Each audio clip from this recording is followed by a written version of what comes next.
Buenas tardes. El tema que nos ocupa hoy es quizá uno de los temas más importantes cuando nosotros hablamos de Shalom Bait y hablamos de Jinuj. Hoy vamos a hablar de Akshavá. Akshavá quiere decir atención, la capacidad de las personas de estar atentos y atender a las personas que nos rodean y con las cuales nosotros compartimos. Dicen nuestros sabios de que nosotros vivimos hoy en día en una generación de arneses flojos. Como ustedes sabrán seguramente, no soy experto en el tema, los montañistas son personas que dedican su vida a escalar las altas cumbres y uno de los elementos que usan para este tipo de trabajo es el arnés. El arnés es como si fuera es una cadena que va enganchada en el cinturón y va uniendo a los diferentes escaladores a las distintas alturas que van subiendo. Esto sirve para que cuando uno tropieza o tiene un problema, queda tirando del que está arriba y el de arriba puede sostenerlo con más fuerza. Dicen nuestros sabios, esta es una generación de arneses flojos. Cuando nosotros sentimos que alguien nos necesita, con mucha frecuencia intentamos, en vez de sostenerlo, soltar este arnés, soltar esta responsabilidad que nosotros tenemos sobre él de construir su mundo. Es muy interesante el Génesis, cuando empieza a hablar de la creación del hombre, vemos nosotros que en forma no común, no lógica, no fácil de explicar, Boré Olam, el creador del mundo, crea al hombre como un ser totalmente dependiente. O sea que vemos quizá las formas primitivas de vida, un animal que apenas nace puede incorporarse en sus patas y quizá puede mamar de su mamá y caminar y eventualmente hasta también puede llegar a sobrevivir sin la custodia de sus padres, de su madre, sin este lazo afectivo. Sin embargo, en el ser humano no es así, sino que si no tiene una atención activa de parte de sus progenitores, difícilmente en los primeros años de vida puede seguir adelante. O sea que el ser humano, si bien es creado a imagen de los malajim, y más todavía, ¿no? Allí está escrito que cuando nosotros subimos podemos superar el nivel de los ángeles. En forma no lógica es creado como un ser totalmente dependiente. Esta dependencia se mantiene en todas las etapas. En la primera etapa nosotros somos dependientes de nuestros padres en forma absoluta. Luego vamos a depender del entorno social y los amigos con los cuales compartamos el día a día. Después vamos a depender del moré, que el moré o la morá nos hagan sentir que existimos, que somos importantes en la quitá para ellos, que conozcan nuestro nombre de pila, que nos acaricien la cabecita cuando entramos a la quitá. Pasan los años y pasamos a depender de nuestras parejas. La completitud de la persona no se alcanza hasta tanto no forma un hogar, una pareja. Y después de muchos años, ya ancianos, en la cual ya la capacidad física que tenemos es limitada, pasamos a depender de nuestros hijos, que nos cuiden, quizá que nos aten los zapatos, que nos ayuden a cruzar la calle. Vemos acá nosotros que esta dependencia que Hashem pone sobre el ser humano es algo que comienza en el momento que se libera del cordón umbilical del vientre uterino y termina prácticamente cuando lo llevan a su descanso final. Vamos a preguntarnos entonces, ¿cuál es el objetivo de esta dependencia? Ustedes saben que cuando alguien requiere atención, esto dispara dos temas. Imagínense ustedes que abren la puerta de sus casas y encuentran una criatura de meses abandonada en un canasto. Esta criatura requiere atención. Entonces, no solamente que dispara en mí la capacidad de ser atento, ahora yo debo buscar la forma de alimentarlo, de abrigarlo, buscar quiénes son sus padres, si están abandonados, quizá lo puedo llegar a adoptar, puedo colocarlo en algún lugar público. Debo ahora dedicarle mi tiempo, mi esfuerzo, mi dinero quizá para cuidarlo. Y el que recibe la atención también percibe que es atendido. Entonces, esta dependencia que el creador del mundo hacia al hombre como un ser, entre comillas, imperfecto y dependiente, en verdad es un disparador muy importante, porque esto dispara de que los que lo rodean se hagan personas atentas, necesitamos atenderlo, y lo más maravilloso es que el que recibe la atención se construye porque fue atendido. Es muy famosa la historia de Moshe cuando fue arrojado al río Nilo y todas las situaciones que pasaron en ese momento. Después de muchos años, Dios le pide a Moshe que dañe al río Nilo con la primera plaga, que es Dam, la plaga de la sangre. Y Moshe se niega a hacerlo. ¿Por qué se niega a hacerlo? Porque las aguas lo sostuvieron a flote y ahora no va a dañarlas. Esto es muy interesante. Porque todos preguntan, ¿cómo uno puede ser agradecido con algo inanimado? Las aguas son una creación inanimada. ¿Cómo Moshe dice que no puede dañarlas por agradecimiento a la atención que recibió cuando era bebé? Cuesta entender esto, pero si vamos a profundizar, vamos a entender un poco mejor. Cuando nosotros decimos que el agradecimiento es una de las bases en la construcción de la relación entre las personas, nosotros estamos diciendo que el que se beneficia del decir gracias es el que da las gracias, no el que las recibe. El que recibe las gracias por una acción quizá se transforme en un ser gracias dependiente y es posible que solamente de aquí en más haga favores y le dicen gracias.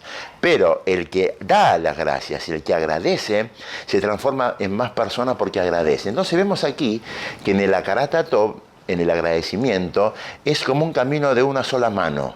El que se beneficia básicamente es el dador de las gracias y no el receptor de las gracias. En cambio, en la akshavá, en la atención, es como un camino de doble mano. La persona que presta atención al otro se hace una persona atenta y las personas atentas son más personas, y el que recibe atención básicamente construye su personalidad porque siente que existe en los ojos de las personas que lo atienden, de las personas que lo rodean. Cuando nosotros estudiamos este tema de la akshavá, a medida que vayamos avanzando, vamos a ir tomando conciencia de que no es solamente una buena mirá, una buena acción, sino que es básicamente una construcción. Cuando leemos las historias de los grandes personajes del pueblo judío, los Gedolim, el Gadol Hador, la persona que es mundialmente consultada y que su ejemplo es una dugma para todo el mundo, nosotros nos preguntamos por qué estas personas alcanzaron este nivel. Un error simple de apreciación puede ser pensar que estas personas llegaron a este nivel por su capacidad, por su estudio, por sus cualidades. Realmente, seguramente que estas personas gigantes en el pueblo judío son personas muy sabias. No serían gigantes si no fueran personas muy sabias. Pero no pasa solamente por ahí. Básicamente la persona se transforma en un gigante, en un referente, por su capacidad de estar atento a las cosas que pasan en torno a él. Cuentan de personas que tuvieron el sejut inmenso, el mérito inmenso de compartir quizá una cena de Shabbat con el mítico Hafetz Haim, Rabbi Meir Israel Cohen Kogan. El Hafetz Haim vivió hace 100 años atrás. Ellos cuentan que imagínense ustedes que los invitan a una cena de Shabbat a comer en la casa del Hafetz Haim.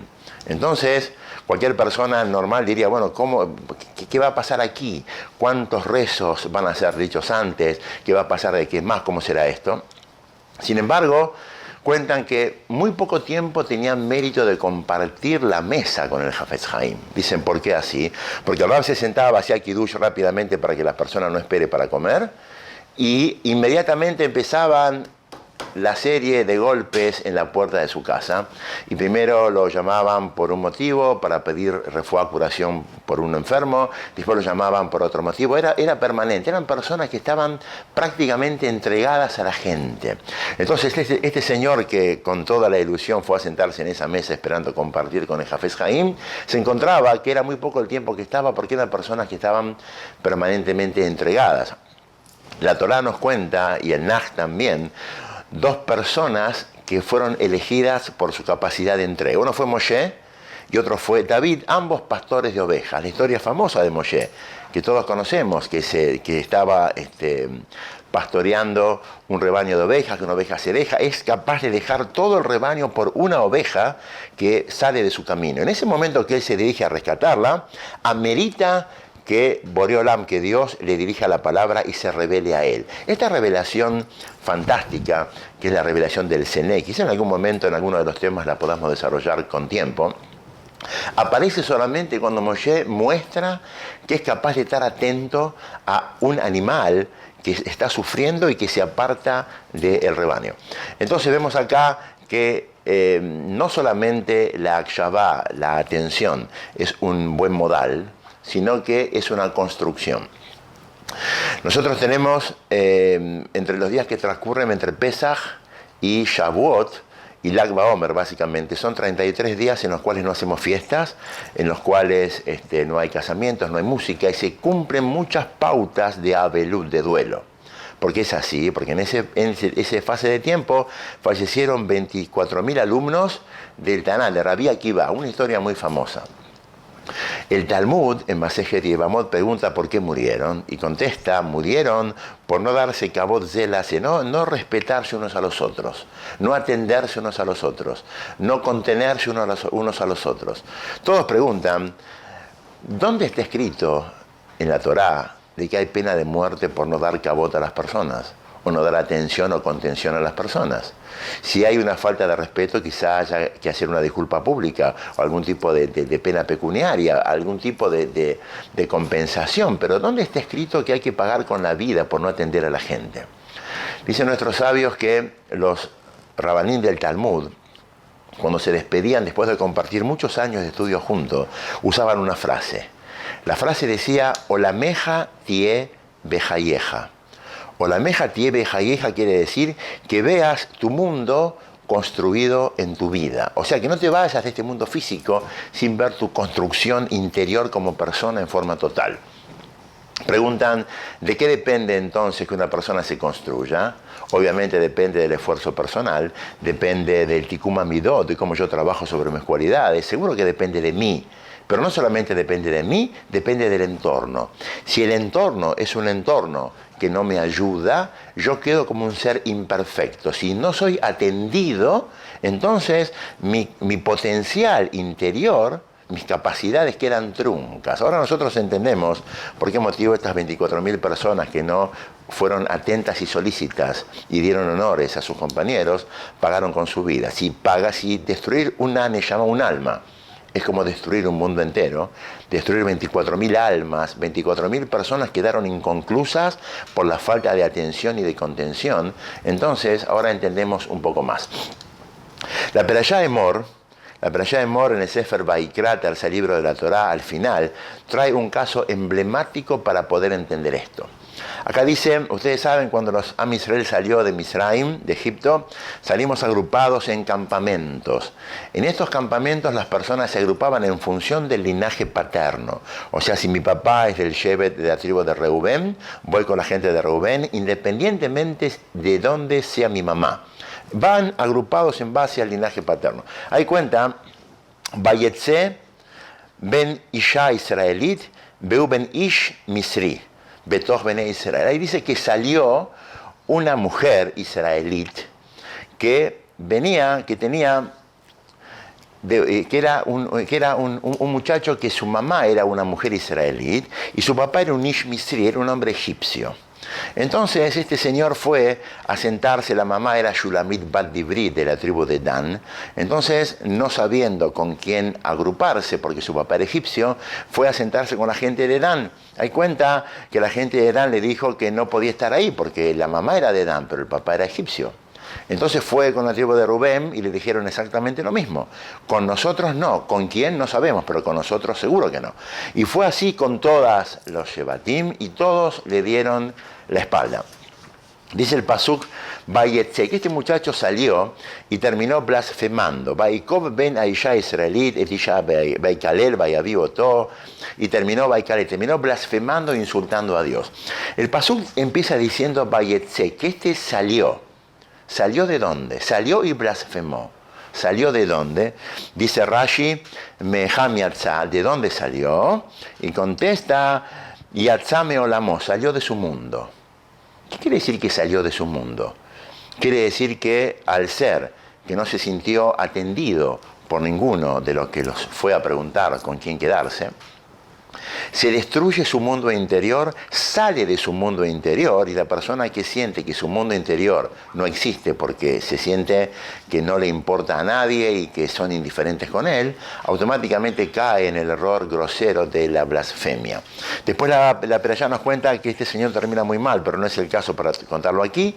Pero básicamente el ejemplo que queremos traer, tanto de Olameja tie bejayeja como el ejemplo de la Perashá Emor, es la importancia de que tiene la atención en la construcción de la personalidad. O sea que todo tiempo que yo me siento importante a los ojos de las personas que me rodean, entonces yo me puedo construir. Empezamos diciendo que estamos en una generación en la cual la atención no abunda, quizá porque nosotros tenemos una tendencia narcisista de vivir dentro nuestro, ¿no? Cosa que hay que intentar obviamente trabajar y pulir, pero es muy común si nosotros preguntamos al común de la gente por qué no prestan atención quizá o la atención que merece o espera su pareja, sus hijos, su entorno social. Obviamente van a decirnos que son personas hiperocupadas. Todos nosotros somos personas no ocupadas, hiperocupadas, y las hiperocupaciones pueden tener este problema, pero podríamos citar un mashal, un ejemplo muy interesante para entender cómo funcionan las hiperocupaciones. Dicen que había una vez un aní, una persona carenciada, que golpea la puerta de una casa y va a buscar comida, dinero.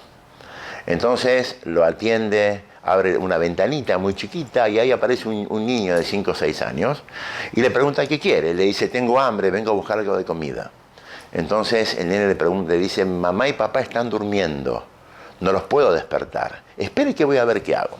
Va a ver a sus padres, efectivamente sus padres están durmiendo, vuelve otra vez, abre la ventanita otra vez y le dice a esta persona pobre que no puede hacer nada porque los padres duermen y no los puede despertar. Entonces el señor le pide por favor si puede abrir la puerta para tomar algo él de comida que le dé. Entonces le dice, no, mi mamá me dijo que no abra la puerta a nadie. Entonces intenta convencer al chico de que el chico vaya a la cocina, se pare arriba de alguna silla, e intente llegar a alguna alacena o pueda traer algo comestible. Tengo hambre. Después de un rato el chico vuelve otra vez y le dice, me paré arriba de una silla. Y la verdad que extendí mi mano, pero no llegué a nada. No puedo llegar a nada, la comida está toda alta y no puedo llegar a nada. Entonces el nene le dice, ¿qué hacemos? Y el señor, pobre, lo mira y gira su cabeza, da vuelta y se retira. Todos preguntan, ¿quién es el culpable? ¿Quién es el responsable de esta situación? Cuando nosotros hablamos que es una generación de falta de atención, no estamos hablando de una falta de akshavat, de atención voluntaria. Si fuera algo con premeditación y alevosía, no estaríamos hablando de esto, no es el espacio para hablar de esto. Estamos hablando de que como personas sí preocupadas, en un mundo globalizado, en el cual los tiempos cada vez son más estrechos, entonces nosotros no encontramos los momentos, pero este no encontrar los momentos hace que muchas personas queden sin esa atención que tanto necesitan o tanto merecen. Hay una mitzvah que nosotros hacemos, que trae el Shulchan Aruch, que nosotros hacemos cuando terminamos de comer amotzi, en Shabbat básicamente, que es el momento que más tiempo tenemos para sentarnos a comer. La mitzvah se llama Maim Aharonim. Dice el Shulchan Aruch, Maim Aharonim es Jobá, es obligación. ¿Qué es Maim Aharonim? Maim Aharonim quiere decir aguas finales. Significa que en la época del Talmud había una sal de alto riesgo que era el Melach Sedomit, la sal de Sodoma, que si la persona llegaba a tocarse los ojos podía provocar algún tipo de daño. Antes tomaba la sal con las manos. Entonces la costumbre era que al terminar de comer, la persona se lavaba las manos con un poco de agua para sacarse este melaj, esta sal de Sodoma. Esta es la explicación simple y rasa que traen nuestros sabios, pero hay una explicación filosófica interesante que podemos compartir. Preguntaríamos, ¿en qué momento de la comida nos es más fácil recibir a un invitado imprevisto? Imagínense ustedes, estamos sentados en esta mesa de Shabbat con todos los manjares, estamos por empezar a comer, golpean la puerta, aparece un señor, dice, perdón, me siento muy incómodo, pero la verdad no tengo dónde comer y vi que acá había luz y si me pueden recibir. Opción 2, este señor viene a golpear la puerta cuando nosotros terminamos de comer, cuando ya hicimos todo. Al terminar toda la comida, golpea la puerta y nos pide si puede sentarse a comer algo. Hay que volver a servir toda la comida ahí arriba. La pregunta sería, ¿en cuál de las dos situaciones diríamos entonces de que es más fácil invitarlo? ¿Antes que nosotros empecemos a comer o después que nosotros terminemos de comer? Esto no tiene nada que ver para las mujeres con lavar platos o no lavar platos, tiene una connotación mucho más profunda. Ustedes saben que dijimos que esto era el Melach Sedomit, la sal de Sodoma. Sodoma en la Torá es el emblema del lugar en el cual no existía Sedaká. O O sea, no había robo en Sodoma, pero Sodoma es un lugar en el cual la gente dice, lo tuyo es tuyo, lo mío es mío. No te voy a sacar nada. No me pidas nada porque es mío y no pienso pedirte nada porque es tuyo. Un mundo en el cual no hay Gesed, no hay Sedacá, es un mundo que no se construye. Entonces, este es el concepto que está escondido en el Maim Aharonim. Por lejos, es más fácil invitar a la persona a comer cuando golpea la puerta antes que yo coma. ¿Por qué? Porque antes que yo coma, yo siento el hambre que él siente. Una vez que yo terminé de comer, su presencia es una molestia para mí. ¿Por qué? Porque yo ya no siento lo que él siente. Estar atentos quiere decir atender necesidades, incluso cuando las necesidades no son mis necesidades. Entonces, ¿qué hacemos nosotros? Hacemos Maim Aharonim, nos sacamos el concepto de Sodoma, del egoísmo de las manos, y estamos prestos para recibir en nuestra mesa a esta persona que llega al final de la comida, cuando yo ya no siento ningún deseo de comer, y en ese momento yo me esfuerzo por sentir el hambre que él siente. Muchas veces nosotros somos atentos, pero esta atención la ejercemos con las cosas que a nosotros también nos faltan. Por ese motivo hay que estar preparado para ser empáticos y poder captar la necesidad de la persona y satisfacerla aun cuando esta necesidad no sea mi necesidad. Este es el ejemplo emblemático de Moshe Rabenu. Moshe, criado en el palacio del faraón con todos los lujos y la abundancia, él mira por la ventana del palacio cómo sus hermanos van cargando las Siblot Mitzrayim, las cargas, los pesos de Mitzrayim. Él no tiene ningún dolor en sus hombros, ni necesidades. Sin embargo, Moshe es capaz de sentir lo que sus hermanos sienten. Y dice el Midrash que baja del palacio y ayuda a uno a cargar una piedra. ¿Qué ayuda es esta? Cargar una piedra de miles y miles de piedras a una persona. ¿Qué está haciendo Moshe? Moshe no se permite no sentir lo que sus hermanos sienten. Esto es lo que nosotros llamamos akshavá, llamamos atención. Y esto, francamente, está profundamente arraigado en nuestra esfera volitiva, en nuestra voluntad. No podemos decir, la verdad, me necesitabas, pero no me di cuenta. Porque esta misma persona que dice, me necesitabas, no me di cuenta, si nosotros tiramos algunas monedas atrás de él, automáticamente va a girar la cabeza a ver de quién son o cómo puede adueñarse de las mismas. Entonces, si yo quiero, puedo prestar atención y estar atentos. El doctor Terry Levy, en el libro de Rav Lawrence Keleman, Iluminar un alma, que está en español, muy interesante, él dice que la atención es una necesidad primaria para el desarrollo de la personalidad. El famoso Hasson Ish, uno de los grandes sabios del siglo anterior, escribía de que no hay crueldad más grande en un hombre que no hacer sentir cariño y atención en sus ojos, en su mirada, a su esposa. Vamos a ver ahora, entonces, las 4 áreas en las cuales se ejerce la atención, la akshavá, y vamos a intentar ver algunos ejemplos prácticos. Vamos a hablar primero vamos a ir de las áreas más íntimas, quizá al área más pública. Primero vamos a empezar a hablar de la atención en la pareja. La atención en la pareja se aprende de un pasuk, de un versículo muy interesante, que dice que hombre y mujer, el hombre va a dejar la casa de sus padres, Bedabak Beishto, y se va a unir a su esposa, y van a ser Basar Ejad. Rav Manis Friedman, contemporáneo, contiene hermosos libros de Shalom Bait, él pregunta, ¿qué es este concepto del Basar Ejad? De la única, van a ser una sola carne. Esta es la traducción literal. Y contesta, y dice que no puede ser. Rashi trae la explicación de Basar Ejad diciendo que se refiere a los hijos. Esto se refiere a que van a estar juntos y van a tener descendencia. Pero el Rab dice, aparte de esto debe haber algo más.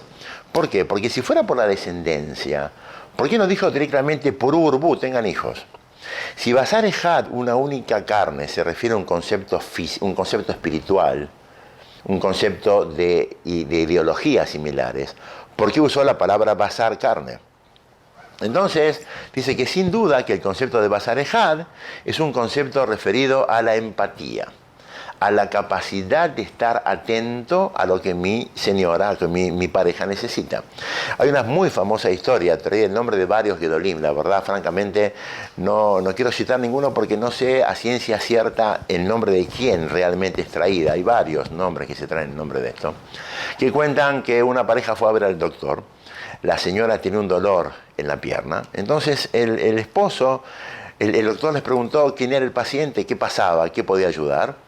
Y el señor contestó, nos duele la pierna. Esta expresión, nos duele la pierna, quiere decir que el dolor de la esposa era su dolor. Esto se trae, siempre se lo intenta leer del lado del hombre. O sea, qué maravilla la capacidad de atención que tenía este hombre, que el dolor de la esposa era un dolor personal. Me duele, nos duele. Pero vamos a intentar viajar al otro lado. Vamos a verlo del lado de la mujer. Piensen ustedes, quizás las mujeres pueden entenderlo mejor, ¿qué sentiría cualquier mujer cuando su esposo dice nos duele la pierna y el dolor no lo tiene él? Esta situación de atención máxima, al punto tal, no solamente que la va a acompañar a la consulta médica, sino que él siente el dolor que ella siente. Esta es una construcción fantástica y quizás sea uno de los puntos más importantes. No soy un tema de Shalom Bait, pero la atención está muy conectado con esto. El 99% de los problemas de relación interpersonal tienen un sustrato que es un reclamo de falta de atención. Cuando hay una atención activa, entonces todas las demás cosas pasan a formar parte de un segundo plano. Muchos preguntan, ¿cuáles son los momentos claves en los cuales nosotros podemos ejercer atención? Y esa atención va a valer como una atención de 24 horas. Como se imaginarán, en todas estas cosas, afortunadamente, el éxito de la cualidad es totalmente cualitativo, no cuantitativo. O sea que no va a pasar por prestar atención durante 15 horas a lo que nuestras familias necesitan, porque muchas veces en la práctica esto es imposible. Pero sí va a pasar por un tema cualitativo. ¿Cómo es la calidad de la atención? Entonces, déjenme compartir con ustedes los momentos claves, tanto para la mujer como para el hombre, en el cual si yo presto atención, la persona que recibe la atención siente que esta atención fue dada en forma permanente, aunque fue en verdad 5 minutos por día, no más que este tiempo. Por ejemplo, vamos a hablar primero de las mujeres. Vamos a contarles que hay momentos en los cuales el hombre necesita esta atención y que sin esta atención entonces van a sentir un vacío muy grande. Básicamente es el momento en el cual nosotros volvemos a nuestras casas. El hombre que pasa mucho tiempo fuera de su casa necesita, la mujer también, pero el hombre más, necesita básicamente sentir que alguien los está esperando. Atención quiere decir quizá postergar una salida o colgar un teléfono en el momento que nuestros maridos ingresan en casa. Cuando la persona ingresa en su casa, necesita sentir que alguien estaba anhelando su llegada.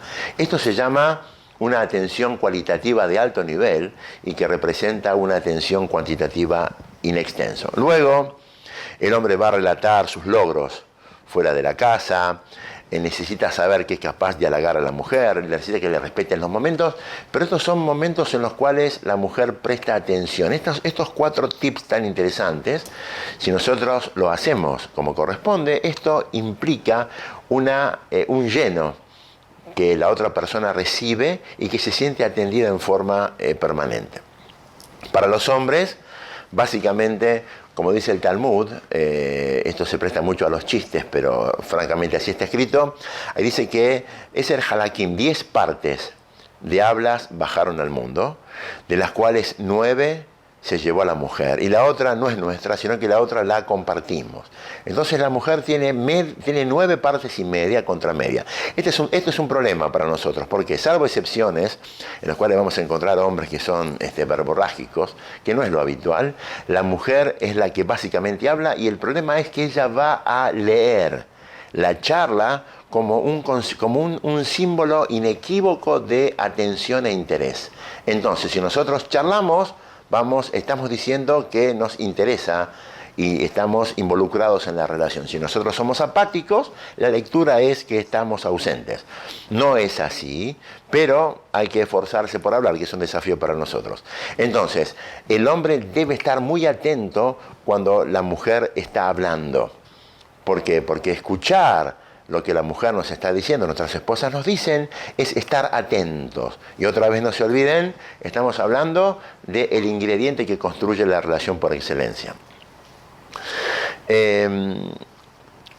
Referido a las historias, referido a los ejemplos que siempre damos, si la atención es cuantitativa, es cualitativa.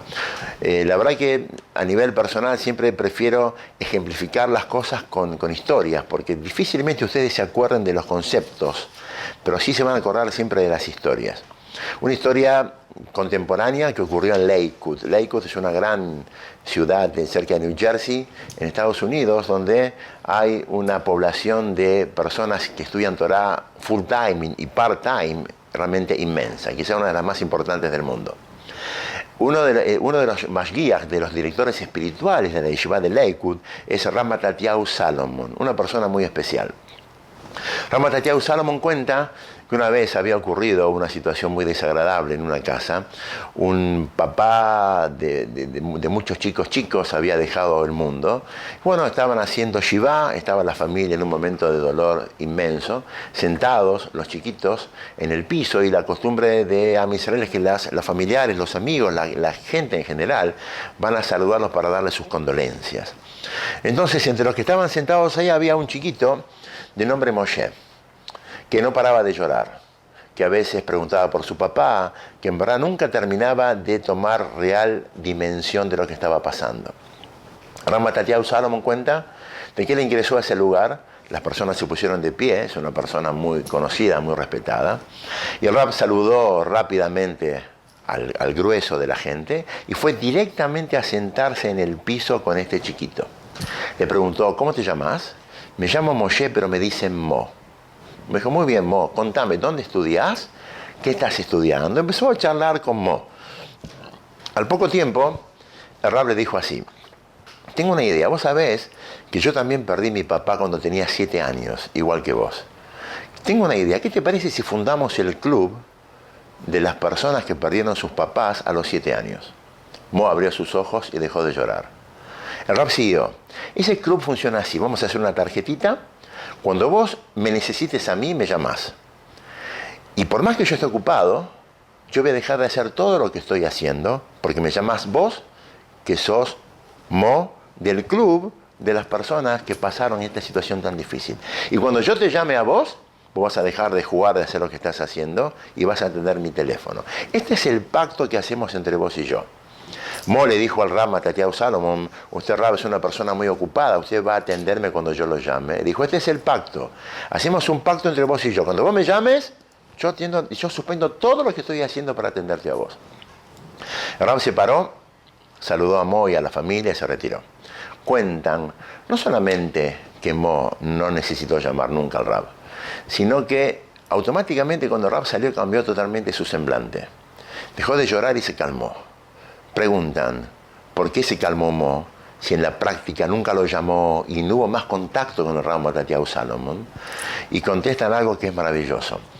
La calma de Mo está apoyada en el concepto de que no esta persona está a mi disposición, que me atiende cuando yo lo llamo, sino que me puede atender y está lista para suspender lo que está haciendo todo tiempo que sienta que yo la necesito. Nuestros seres queridos no necesitan una atención permanente, necesitan sentir que nosotros somos capaces de suspender lo que estamos haciendo cuando la cosa por la cual nos están necesitando amerita que nosotros interrumpamos nuestras ocupaciones. Entonces de acá vemos en forma contundente que la atención es algo cualitativo, de calidad, de saber que incondicionalmente estoy presto para atenderte si me necesitas, y no algo cuantitativo.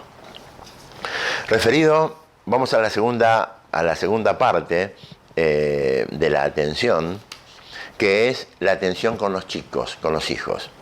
Todos los educadores traen que uno de los conceptos más importantes en la primera infancia es la atención y la autoestima. Todo tiempo que la persona se siente importante es una persona que puede construirse. Entonces la atención quizás sea uno de los ingredientes, como dijimos al comienzo, en nombre del doctor Terry Levy, uno de los ingredientes más importantes en la formación de la personalidad de los chicos.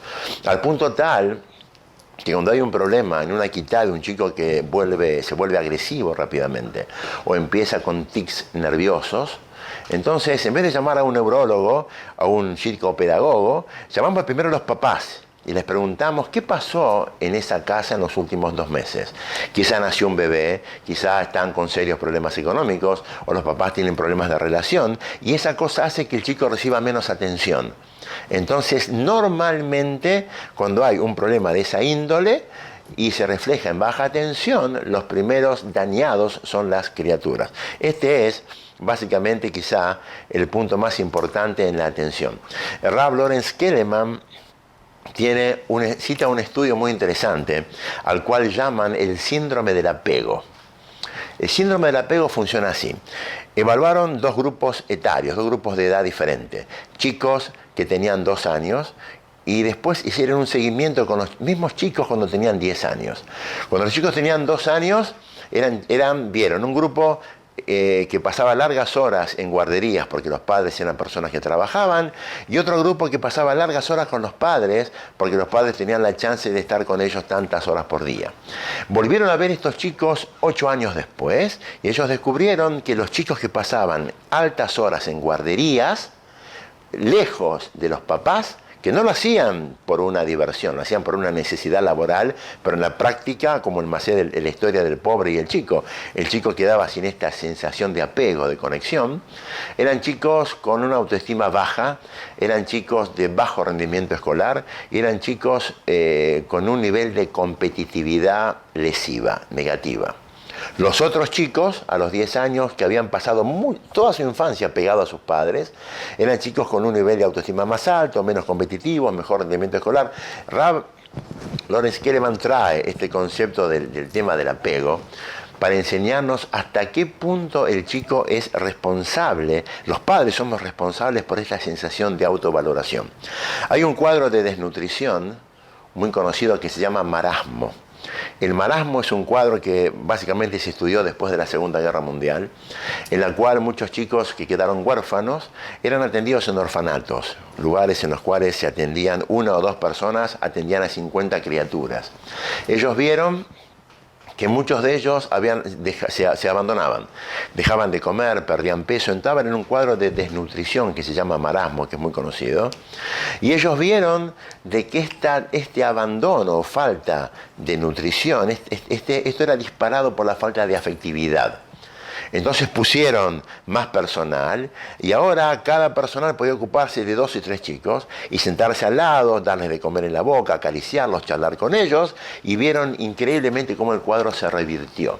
O sea que la atención no solamente es un tema emocional, sino que tiene muchos lados también psíquicos, psicológicos, y obviamente que no es lo mismo un chico que recibe atención que un chico que no recibe atención.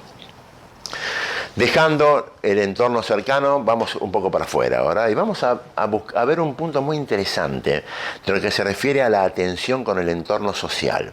¿Qué es la Akshavá con el entorno social? Obviamente que como seres comunitarios somos engranajes de un gran motor comunitario y estamos obligados y nos debemos a la gente también.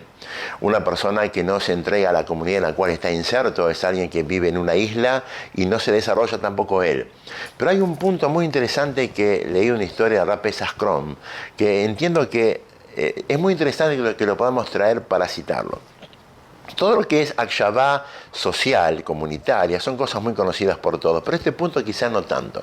Rav cuenta la historia de dos náufragos, como él lo llama, de 2 muchachos que viajaban a Israel y tuvieron que quedarse en Viena, en Austria, Erev Pesach, Miad. Automáticamente, horas antes de Pesach, aterrizaron en Austria, no conocían el idioma, muy poco inglés manejaban y tenían que pasar el primer Yom Tov, 2 días de Pesach en un lugar que desconocían totalmente.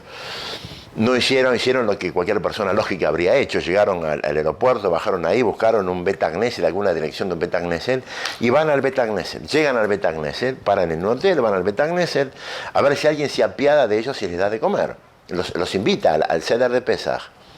Ellos cuentan que llegan a ese lugar, se presentan delante del Yamosh, la persona que atiende el Bet HaKnesset, le explica la situación y el Yamosh les dice, relájense, están en el mejor lugar. El Rab de aquí es una persona muy Baal Gesed, muy solícita, apenas ve caras desconocidas, lo lleva con él a su casa y van a pasar un seder maravilloso. Los muchachos dicen, no deberíamos presentarnos, el Rab no nos conoce. Dicen, no hace falta. Cuando vean que la tefilá termina, ustedes se quedan parados en la puerta del Bet HaKnesset y cuando el Rab sale, los va a ver y los va a invitar a su casa. Así hicieron. Terminan la tefilá, se paran ahí los dos y ven cómo la gente empieza a salir y hay una persona aparentemente de un porte especial que debe ser el Rab, que la gente lo saluda, le besa la mano, lo acompaña, le dice, este es el Rab. Y se paran estratégicamente en la puerta, no sea cosa que el Rab pase y no los vea. Y así fue, el Rab pasa por el lugar, los saluda, Hag Sameach, Hag Sameach, Hag Sameach, pero el Rab sigue caminando y se va. Y se va charlando con una persona y sigue de largo.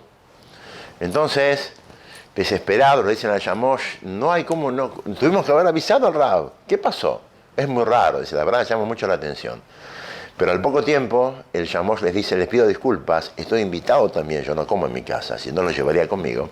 Pero debo cerrar la puerta del Bet HaKnesset, porque ya, la verdad que ya debemos irnos, ya no podemos quedarnos aquí. Y es un clima inhóspito y hace frío y bueno, y cierran la puerta y de golpe se encuentran que están parados en la puerta del Bet HaKnesset solos en un seder de Pesaj que ni saben cómo lo van a poder hacer. A los pocos minutos el Rab vuelve sobre sus pasos y de la esquina les hace señas y los llama. Y le dice, vengan, por favor, vengan. ¿A nosotros? Sí, a nosotros. Van contentos, vengan a casa, va a ser un placer estar que estén con nosotros, con mi familia. Van caminando para la casa del Rab, entonces uno se anima a preguntarle, dice, Rabino, quizá no corresponde la pregunta, pero estamos intrigados. Usted nos vio pasar, pasamos, nos saludó, siguió y volvió a buscarnos. ¿Pasó algo en especial? El Rab le dice, no, les voy a explicar.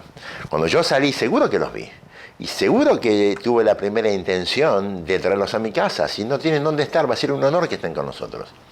Pero ustedes vieron que cuando yo salí, iba caminando con un señor mayor. Sí, vimos un señor mayor que iba con usted. Este señor mayor era un gran filántropo comunitario, una persona muy adinerada, que llenaba sus mesas de Shabbat y Yom Tov con invitados y manjares. De golpe cayó en una situación muy difícil, económica, al punto tal que la comunidad lo sostiene con la sedacá prácticamente. Este hombre ya hoy no puede llevar a nadie a su casa. No es correcto que yo los invite en forma pública con una voz muy alta delante de este hombre. Él va a sentir una angustia por algo que él quisiera hacer y él no puede hacer. Entonces, estar atento socialmente, dice Rab Pesach Krohn, quizá sea cuidar la sensibilidad de las personas que están en torno a nosotros. Quizá a veces anunciamos que nuestros hijos se casan, o anunciamos en voz popular, una persona puede anunciar un embarazo, o puede anunciar la compra de un departamento después de tantos años, pero debe tener cuidado quiénes son las personas que están sentadas en ese lugar. Entonces, estar atento quiere decir que no por mis logros o mis actitudes yo puedo pasar por encima de la sensibilidad de las personas. Un detalle que entendí que no es muy común, pero que puede ser muy interesante tener bien claro. El último punto de la atención es la atención con uno mismo. Dejé en forma con premeditación este tema para el final, porque nosotros pensaríamos que la atención con uno mismo puede llegar a ser algo totalmente superfluo, y quiero que este tema nos quede bien claro. Por eso, Akroleja Harasov, como decimos, todo va de acuerdo al final. El mensaje final siempre es el que más queda en las personas. Hay una mitzvah, quizás si le preguntáramos a la gente cuál es la máxima judía más famosa, cuál es la frase que simboliza el judaísmo, muchos dirían Beapta lereajá kamoja, quiere decir ama a tu prójimo como a vos mismo. Si nosotros desmenuzamos esta expresión, dice que yo debo amar a mi prójimo como a mí mismo. O sea, debo amarlo a él usando el mismo modelo que uso para amarme a mí. O sea que si yo no me quiero a mí primero, yo no puedo querer a la persona que está enfrente mío. Ama a tu prójimo como vos lo haces con vos, copiando el mismo modelo que haces con vos. Entonces, la atención, si queremos ser personas atentas al entorno y que las personas se construyan por la atención que les brindamos, debemos tener muchísimo cuidado de no desatendernos a nosotros. Los que viajamos en avión, los que viajaron en avión, saben que en el momento antes del despegue la azafata empieza a dar toda su speech de cuidados, y entre los speech dice que ante una presunta y brusca despresurización de la cabina van a caer máscaras. La máscara esa se la pone primero usted y después se la pone al nene que está al lado suyo. Diciendo, no, primero al nene. Dice, no, primero usted. Si no se atiende usted primero, es imposible que usted pueda atender a los demás. Entonces nosotros estamos obligados a darnos un tiempo de estudio de Torá, un tiempo quizá de una actividad física, un tiempo en nuestras parejas de construirnos, a pesar de que tengamos 10 chicos, volver a recrear la magia que siempre nos acompañó o que en algún momento estuvo. Esta atención que nosotros hacemos para nuestras vidas personales, obviamente redunda en beneficio para todos los que están en torno a nosotros. 3 consejos finales muy interesantes. O uno, diríamos, que va a resumir todo el shiur.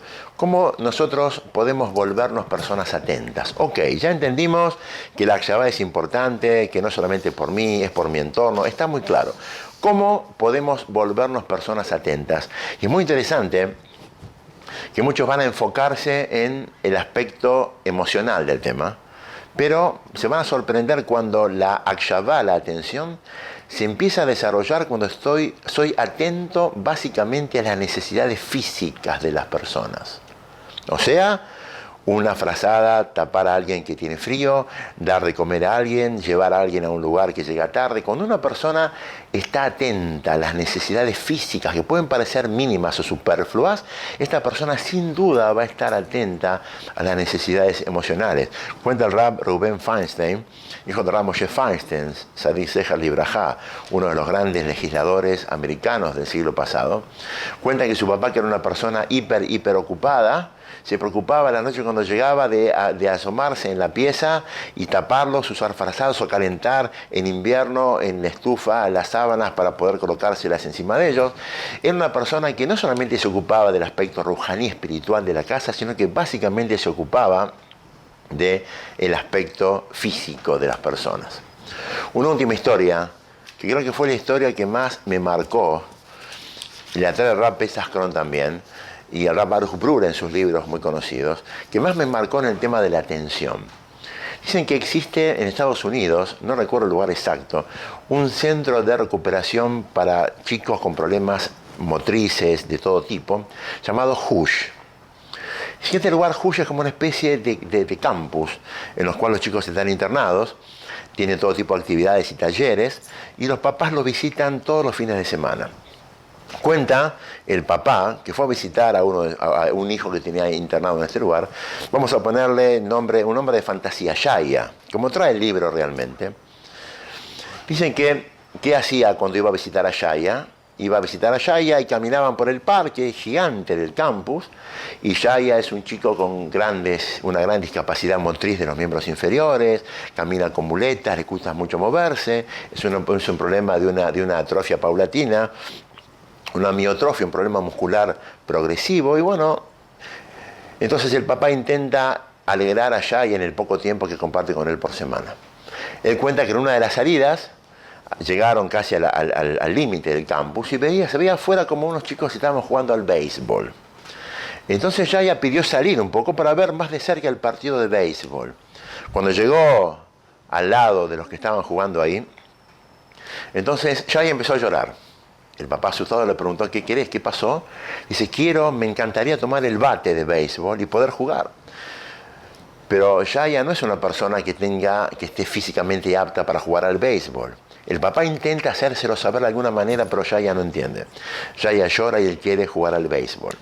El papá ya consternado se acerca a uno de los que está jugando y le explica la situación y le pide por favor si le puede prestar el bate 3 minutos.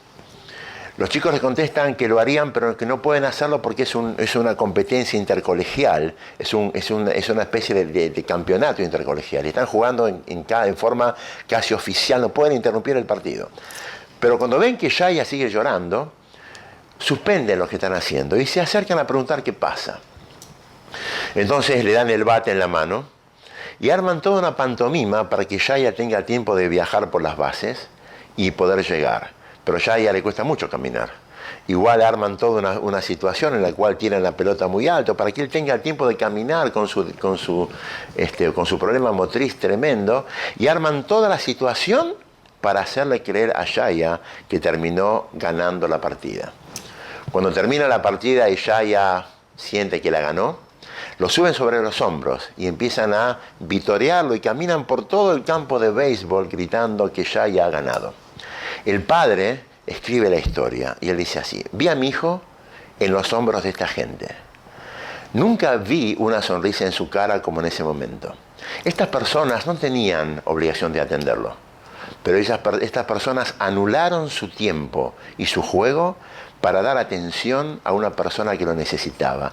Construyeron el mundo de mi hijo en 5 minutos.